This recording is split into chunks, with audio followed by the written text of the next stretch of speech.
আসসালামু আলাইকুম দর্শক, আপনারা যে দৃশ্যটি দেখতেছেন এটি একটি কলেজ এবং কলেজের এই যে গেট দেখা যাচ্ছে সামনে খোলা। এই কলেজে ঢুকতে হাতের ডান সাইডে আমাদের বাড়ি, কলেজ থেকে বেরোতে হাতের বাম সাইডে আমাদের বাড়ির রাস্তা এই যে দেখতেছেন। এবং আমার এলাকার কলেজটি যদি আপনাদের ভালো লাগে দেখতে, বাউন্ডারি করা আছে, তাহলে আপনারা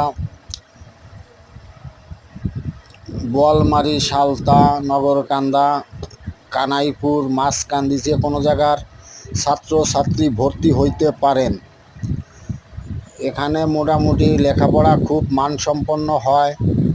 তাই আমার ভিডিওটি যদি ভালো লাগে ও কলেজের দৃশ্যটি, আমাদের এলাকার দৃশ্যটি যদি ভালো লাগে, তাহলে দয়া করে আমার ভিডিওটি সাবস্ক্রাইব করে দিবেন ও শেয়ার করে দিবেন, যাতে অন্য সবাই দেখিতে পারে। এবং কলেজটি নতুন হলেও কলেজের পাশের হার ভালো ও অনেক ছাত্রছাত্রী পাশ করে সালতা, নগরকান্দার মধ্যে মোটামুটি আর একটা পজিশনে আছে। ধন্যবাদ সবাইকে।